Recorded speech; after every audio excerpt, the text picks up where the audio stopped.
Чашиделек, добро пожаловать в Тибет на этой неделе. С вами еженедельные новости о Тибете, его святейшестве Далай-ламе и Центральной тибетской администрации. Коротко о главных событиях. Его святейшество Далай-лама одобрительно отозвался о принятии ООН договора о запрещении ядерного оружия и подписании его 50 государствами-членами ООН. Разум, который руководствуется душевной теплотой, способен сделать всех людей более счастливыми, сказал его святейшество Далай-лама. Тибетская женщина умерла в заключении в Китае. Сенатор США Джош Хоули внес на рассмотрение резолюцию, осуждающую использование Коммунистической партии Китая принудительного труда в Тибете.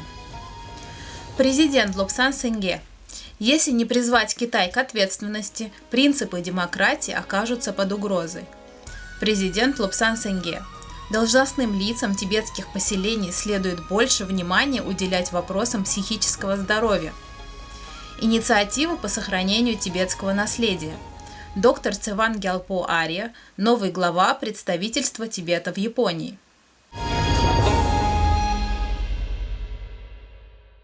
Его святейшество Далай-лама выразил одобрение по поводу принятия Организации Объединенных Наций и 50 государствами-членами ООН договора о запрещении ядерного оружия, который вступит в силу 22 января 2021 года.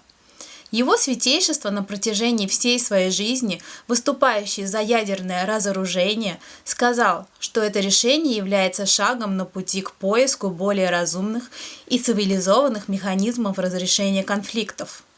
50 стран ратифицировали международный договор о запрещении ядерного оружия, исторический тест которого через 90 дней вступит в силу.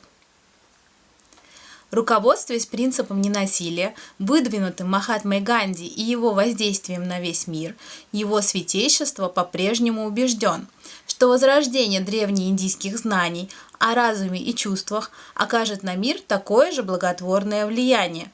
Индийский международный центр и Фонд всеобщей ответственности пригласили его святейшество Далай-ламу выступить с лекцией об индийском наследии Каруна и Ахимса.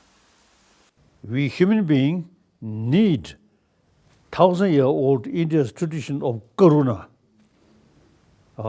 With Karuna and Ahimsa, that humanity really need. So my number one commitment, try to promote India's sort of concept of Ahimsa and Karuna as a human being.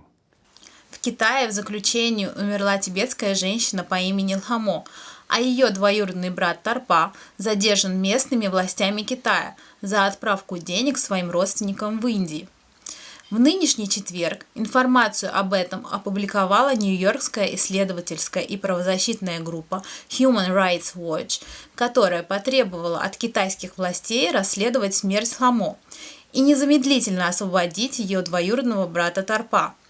Глава отдела по правам человека Департамента информации и международных отношений Трукен Ки осудил этот репрессивный акт китайских властей и сказал, что перевод денег членам семьи в Индии является не преступлением, а обычной практикой. Now, in any other country or context, sending money to your friends and families would not, would not be a crime. But however, because the Chinese government repressive policies against the Tibetans and specifically censorship on, communication between Tibetans inside Tibet and outside, they regard such a small act as sending money to their families as espionage against national security. Now this is completely absurd. We call on Chinese government to respect human rights and to stop torturing Tibetan prisoners in Chinese jail. В августе месяце Алхамо, совершенно здоровую до момента заключения, с тяжелыми синяками на теле и неспособную говорить, перевели в больницу, где она скончалась спустя 2 дня. 36-летняя Алхамо, мать 3 детей, была скотоводом, а ее 39-летний двоюродный брат Тарпа – предпринимателем. Сенатор США Джош Хоули внес на рассмотрение резолюцию, осуждающую использование Коммунистической партии Китая принудительного труда и насильственные меры, направленные на уничтожение свободы вероисповедания в Тибете. В резолюции также осуждается вмешательство Коммунистической партии Китая в вопросы тибетского буддизма и содержится призыв к правительству США поддержать закон о политике в Тибете от 2002 года. Президент Центральной тибетской администрации доктор Лобсан Сенгге заявил, что столкновения на тибетско-индийской границе явились следствием нерешенного основного вопроса о Тибете, который необходимо демилитаризовать и вернуть ему прежний статус промежуточной мирной зоны. Доктор Сенгге особо подчеркнул, что Азия заинтересована в мире и стабильности. So the problem is, when Tibet was an independent country, it acted as the buffer zone, and it was the zone of peace. And when Tibet was independent, we had only 75 Tibetan soldiers guarding the border with India. Now, it was a peaceful zone. Now, after we lost our country, the tension that we see in the subcontinent is very real. So hence, unless you address the issue of Tibet, you cannot address the issue of Indo-China tension. Лорд Брюс, президент Демократического форума, отметил все возрастающее внимание мира к репрессиям Китая в отношении прав тибетцев, уйгуров, монголов и гонконгцев. Indeed, Tibet's experience provides a chilling lesson in this form of coercive and systemic intimidation. Тим Лоутон, член британского парламента и председатель всепартийной парламентской группы в поддержку Тибета, высоко оценил нынешнюю поддержку тибетского вопроса, отметив, что ранее она была минимальной с его одиноким голосом по тибетскому вопросу, который со временем получил поддержку у парламентариев, независимо от их политической принадлежности.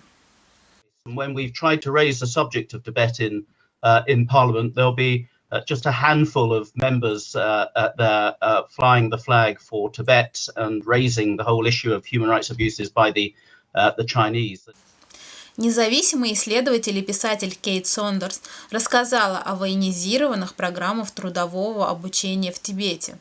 Апал Хамо, кандидат наук из университета Джавахарлала Неру, подробно рассказала о масштабах действий Коммунистической партии Китая, опираясь на результаты своего исследования и понимания ситуации, будучи бывшей уроженкой Тибета, бежавшей в изгнание в Индию.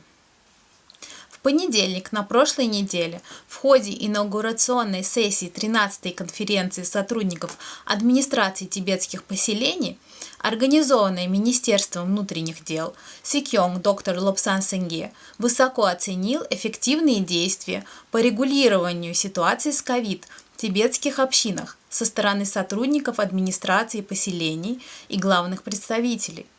Говоря о проблемах психического здоровья, усугубленных пандемией во всем мире, доктор Сенгге предложил создать альтернативный реабилитационный центр с целью объединить разные подходы и методики, включая тибетские традиции траволечения, медитацию и буддийское учение системы западной медицины. Он добавил, что сотрудникам администрации поселений следует уделять больше внимания вопросам психического здоровья и обдумать меры по их реализации. В прошлую среду 3-дневная 13-я конференция сотрудников администрации поселений завершила свою работу. Музей Тибета при Департаменте информации и международных отношений Центральной тибетской администрации предложил проект по сбережению, сохранению и демонстрации своей коллекции. Коллекция будет представлена в новом музее Тибета в Ганчен-Кишонге в Dharamsala, который станет хранилищем культурной и исторической информации о Тибете и тибетской культуре. С этой целью создана специальная лаборатория по сохранению произведений искусства. На прошлой неделе, в субботу, доктор Ария Цевангелпо, представитель его святейшества в Японии и Восточной Азии, официально вступил в свою должность, заменив на этом посту господина Лунгтока, бывшего представителя его святейшества. В среду на прошлой неделе бывшие и нынешние представители встретили экс-премьер-министра Синдзо Абе с целью засвидетельствовать свое почтение и проинформировать его о тибетском вопросе. Господин Абе спросил о здоровье его святейшества Далай-ламы, выразил свою поддержку мирному урегулированию тибетского вопроса и пожелал двум представителям его святейшества всего наилучшего в их работе. На сегодня это все. Всем хорошей недели и до скорых встреч!